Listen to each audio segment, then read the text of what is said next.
حضرت سیدنا بلال حبشی رضی اللہ تعالیٰ عنہ کے حالات زندگی۔ دوپہر کا وقت، گرمیوں کا موسم، عرب کا صحرا، زمین لوہار کی بھٹی کی طرح تپتی ہوئی، لوگوں کی یہ حالت جیسے آگ کے لپکتے ہوئے شعلے فضا میں پھیلے ہوئے ہیں۔ ریت کے ذرے چنگاریاں معلوم ہوتی تھیں۔ انسان تو کیا، چوپائے اور جانور بھی باہر نکلنے کی ہمت نہیں کرتے تھے۔ اس حالت میں ایک حبشی نوجوان غلام زنجیروں میں بندھا ہوا تھا، گرم ریت پر اس کو چت لٹایا ہوا تھا، سینے پر بھاری پتھر رکھا ہوا تھا۔ اس بے بس اور مجبور انسان کی تکلیف دیکھی نہیں جاتی تھی۔ بدن کی کھال ریت کی گرمی سے جل رہی تھی، جسم پتھر کے بوجھ میں دبا ہوا تھا، زنجیروں کی وجہ سے حرکت کرنا بھی ممکن نہ تھا۔ اس پر بس نہیں، تھوڑی دیر کے بعد اس کا بے رحم ظالم آقا اس کے جسم پر کوڑے بھی برساتا تھا، لیکن شاباش ہے اس کی ہمت پر اور آفرین ہے اس کے صبر اور استقلال پر کہ وہ نہ گلہ و فریاد کر رہا تھا، نہ آہ و بکا کر رہا تھا۔ اس کی زبان پر صرف ایک کلمہ جاری تھا، احد احد، یعنی خدا ایک ہے، خدا ایک ہے۔ اس کا سنگ دل اور ظالم آقا بتوں کا پجاری تھا۔ وہ کئی خداؤں کو مانتا تھا، اسے توحید سے چڑ تھی۔ وہ برداشت نہیں کر سکتا تھا کہ اس کا غلام سارے نقلی خداؤں کو چھوڑ کر صرف ایک اصلی خدا پر ایمان لائے، لیکن یہ باہمت غلام شرک اور کفر سے بیزار تھا۔ یہ حضور اکرم صلی اللہ علیہ وسلم پر ایمان لا چکا تھا اور توحید کا متوالا بن چکا تھا۔ اس بہادر نوجوان نے اپنے عقیدے کو چھپایا نہیں تھا، وہ اعلانیہ خدا واحد کی عبادت کرتا تھا۔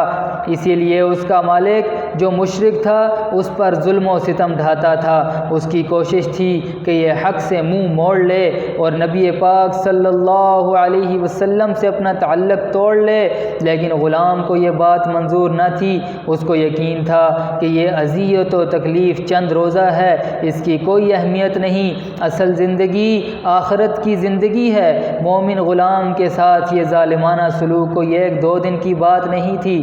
اس نے جب سے اسلام قبول کیا تھا اس کے ساتھ یہی برتاؤ کیا جا رہا تھا۔ کبھی اسے گلیوں میں گھسیٹا جاتا اور کبھی بری طرح مارا پیٹا جاتا تھا، کبھی تپتی ریت پر، کبھی گرم کوئلوں پر لٹایا جاتا تھا، لیکن ان سارے مظالم کے مقابلے میں اس کا ایک ہی جواب تھا، احد احد، یعنی یہی مشق ستم جاری تھی کہ حضرت محمد مصطفیٰ صلی اللہ علیہ وسلم کے ساتھی حضرت ابوبکر صدیق رضی اللہ تعالی عنہ ادھر سے گزرے۔ انہوں نے اس ستم رسیدہ غلام کی حالت دیکھی تو ان کا دل بھر آیا۔ انہوں نے کافر سردار کو منہ مانگی رقم دے کر اس غلام کو خرید لیا اور اسے آزاد کر دیا۔ پہاڑ جیسا حوصلہ رکھنے والا یہ غلام کون تھا؟ بلال حبشی رضی اللہ تعالی عنہ۔ حضرت بلال حبشی رضی اللہ تعالی عنہ غلامی سے نجات پاتے ہی حضرت محمد مصطفیٰ صلی اللہ علیہ وسلم کی خدمت میں حاضر ہو گئے اور اپنی باقی زندگی اسلام کے لیے وقف کر دی۔ بلال حبشی نسل سے تعلق رکھتے تھے۔ آپ رضی اللہ تعالی عنہ مکہ کے پیدائشی غلام تھے۔ آپ کے آقا کا نام امیہ بن حلف تھا، جو حضرت محمد مصطفیٰ صلی اللہ علیہ وسلم اور اسلام کا بدترین دشمن تھا۔ حضرت بلال رضی اللہ تعالی عنہ ان لوگوں میں سے ہیں جنہوں نے اسلام کی دعوت قبول کرنے میں سبقت کی۔ بالغ مردوں میں حضرت ابوبکر صدیق رضی اللہ تعالی عنہ کے بعد آپ ہی ایمان لائے۔ یہ اسلام کا ابتدائی دور تھا۔ مکہ میں مسلمانوں کی حالت بڑی کمزور تھی۔ کفار مکہ اسلام لانے والوں کو اپنے مظالم کا نشانہ بناتے تھے، خود نبی اکرم صلی اللہ علیہ وسلم کو جسمانی اذیتیں پہنچانے سے بھی دریغ نہ کرتے تھے۔ اس دور میں اسلام قبول کرنا مصائب کو دعوت دینے کے مترادف تھا۔ خاص طور پر کسی ایسے غلام کے لیے اسلام کا اعلان بڑے دل گردے کا کام تھا جس کا آقا متعصب، مشرک اور مسلمانوں کا دشمن ہو۔ اس زمانے میں مالک کو غلام پر پورا اختیار حاصل ہوتا تھا، وہ جیسا چاہتا تھا ویسا سلوک غلام کے ساتھ کرتا تھا۔ حضرت بلال رضی اللہ تعالی عنہ اس انجام سے واقف تھے، لیکن ان کے دل میں نبی اکرم صلی اللہ علیہ وسلم کی محبت اور اسلام کی عظمت کا ایسا نقش بیٹھ چکا تھا کہ انہوں نے اس آزمائش کی ذرا پرواہ نہ کی۔ انہوں نے اپنے عقیدے پر قائم رہ کر استقامت اور پامردی کی بے نظیر مثال قائم کر دی۔ حضرت بلال رضی اللہ تعالی عنہ اسلام لے آئے اور حضور صلی اللہ علیہ وسلم کی خدمت میں حاضر ہوئے تو آپ صلی اللہ علیہ وسلم نے انہیں یہ عزت بخشی کہ انہیں ذاتی خادم اور معاون مقرر فرمایا۔ حضرت بلال رضی اللہ تعالی عنہ حضور صلی اللہ علیہ وسلم کی خدمت اور گھریلو کام کاج کو پورا کرنے کو عبادت و سعادت سمجھتے تھے۔ اعتماد کا یہ عالم تھا کہ حضرت بلال رضی اللہ تعالی عنہ نبی کریم صلی اللہ علیہ وسلم کے خادم تھے۔ جب تک نبی اکرم صلی اللہ علیہ وسلم اس دنیا میں موجود رہے، حضرت بلال رضی اللہ تعالی عنہ آپ صلی اللہ علیہ وسلم کی خدمت میں رہے۔ یہ عظیم سعادت ہے جو قدرت نے حضرت بلال حبشی رضی اللہ تعالی عنہ کے لیے وقف کر رکھی تھی۔ ہجرت کے پہلے سال نبی کریم صلی اللہ علیہ وسلم نے نمازیوں کو جمع کرنے کے لیے اذان کا طریقہ مقرر فرمایا تو اذان دینے کی خدمت حضرت بلال رضی اللہ تعالی عنہ کے سپرد فرمائی۔ اسی لیے آپ کو مؤذن رسول کے لقب سے پکارا جاتا ہے۔ جب تک نبی کریم صلی اللہ علیہ وسلم دنیا میں زندہ رہے، مدینہ میں حضرت بلال رضی اللہ تعالی عنہ کی اذان گونجتی رہی۔ صرف یہی نہیں، جب مکہ فتح ہوا تو حضور صلی اللہ علیہ وسلم کے حکم سے حضرت بلال رضی اللہ تعالی عنہ نے خانہ کعبہ کی چھت پر چڑھ کر پہلی اذان دی۔ یہ اذان اس امر کا اعلان تھا کہ آج سے اللہ کا یہ گھر صرف خدائے واحد کی عبادت کے لیے مخصوص ہو چکا ہے، اور صرف مکہ ہی نہیں، پورے جزیرہ عرب پر اب اسلام غالب آ گیا ہے۔ اس کا مظہر حضرت بلال رضی اللہ تعالی عنہ کی ذات بھی ہے۔ آپ حبشی نسل کے تھے اور پیدائشی غلام۔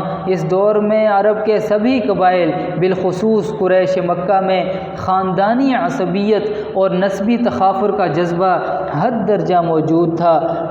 غیر عرب قوموں اور غلاموں کو حقارت کی نظر سے دیکھا جاتا تھا، لیکن حضرت بلال رضی اللہ تعالی عنہ کو اسلامی برادری میں وہ بلند مقام ملا جس پر اونچے خاندانوں کے بڑے بڑے سرداروں کو بھی رشک آتا تھا۔ حضرت بلال رضی اللہ تعالی عنہ کو غلام نہیں بلکہ سیدنا بلال کہہ کر پکارا جاتا تھا، اس لیے کہ اسلام میں عزت و بزرگی کا معیار رنگ و نسب یا ملک و وطن نہیں بلکہ تقوی اور پرہیزگاری ہے۔ حضرت بلال سفر و حضر میں آپ صلی اللہ علیہ وسلم کے ساتھ رہے۔ تمام غزوات میں بھی حضور صلی اللہ علیہ وسلم کی معیت کا شرف حاصل کیا۔ جب حضور صلی اللہ علیہ وسلم دنیا سے رحلت فرما گئے تو آپ پر غم و اندوہ کی شدید کیفیت طاری ہو گئی۔ آپ نے اذان دینی بھی ترک کر دی کیونکہ حضور صلی اللہ علیہ وسلم کی جدائی کے احساس سے آپ رضی اللہ تعالی عنہ کے قلب پر رقت طاری ہو جاتی۔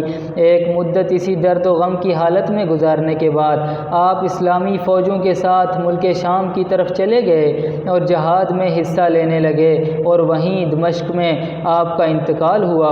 حضور صلی اللہ علیہ وسلم کی وفات کے بعد جب حضرت عمر رضی اللہ تعالی عنہ اپنے زمانہ خلافت میں بیت المقدس کے سفر پر تشریف لے گئے، آپ نے حضرت بلال رضی اللہ تعالی عنہ سے اذان دینے کی فرمائش کی۔ پہلے حضرت بلال رضی اللہ تعالی عنہ نے عذر خواہی کی، لیکن جب اصرار حد سے بڑھ گیا تو اذان کے لیے اٹھ کھڑے ہوئے۔ بلال کی اذان سے فضا گونجنے لگی تو دل کے جذبات نے اس آواز میں جادو بھر دیا۔ آپ کے منہ سے اذان کے کلمات ادا ہوتے جا رہے تھے اور سننے والوں کے دل موم کی طرح پگھلتے جا رہے تھے۔ جن صحابہ کرام نے نبی کریم صلی اللہ علیہ وسلم کی مجلسوں کا نقشہ دیکھ رکھا تھا، ان کے دلوں میں وہ خوشگوار یادیں تازہ ہو گئیں۔ نبی کریم صلی اللہ علیہ وسلم کی جدائی کا احساس دوبارہ زندہ ہو گیا اور سب کی آنکھوں سے آنسوؤں کا سیلاب امڈ آیا۔ حضرت سیدنا عمر فاروق اعظم رضی اللہ تعالی عنہ، جو بڑے حوصلے اور پکے دل کے آدمی تھے، وہ بھی غم کی تاب نہ لا سکے اور بے اختیار اشک بار ہو گئے۔ حضرت سیدنا بلال حبشی رضی اللہ تعالی عنہ روضہ رسول صلی اللہ علیہ وسلم کی زیارت کرنے کے لیے شام سے مدینہ آئے تو لوگوں نے ان سے درخواست کی کہ مسجد نبوی میں اذان دیں۔ حضرت بلال رضی اللہ تعالی عنہ نے پہلو تہی کی، کیونکہ انہیں جب بھی نبی کریم صلی اللہ علیہ وسلم کا زمانہ یاد آتا تھا تو ان کا دل غم سے بھر جاتا تھا، لیکن جب حضرت حسن و حسین رضی اللہ تعالی عنہما نے فرمائش کی تو وہ نبی کریم صلی اللہ علیہ وسلم کے پیارے نواسوں کی بات نہ ٹال سکے اور اذان کے لیے کھڑے ہو گئے۔ مسجد نبوی صلی اللہ علیہ وسلم سے بلال کی اذان کی آواز بلند ہوئی تو مدینہ کی فضاؤں میں درد و علم کی لہر دوڑ گئی۔ اس آواز میں ایسی کشش تھی کہ جس نے سنا بے اختیار مسجد کی طرف کھینچا چلا آیا اور مدینہ میں ایک بار پھر زمانہ نبوت کا سماں پیدا ہو گیا۔ آپ رضی اللہ تعالی عنہ کی زندگی وہ مبارک زندگی ہے جس کا ایک ایک لمحہ خدا اور رسول صلی اللہ علیہ وسلم کی محبت اور اطاعت اور دین اسلام کی خدمت میں گزرا۔ اسی اخلاص اور وفاداری نے انہیں وہ بلند مقام عطا کیا جو دنیا کے کسی شہنشاہ کو بھی نصیب نہیں ہوا۔ رضی اللہ تعالی عنہ۔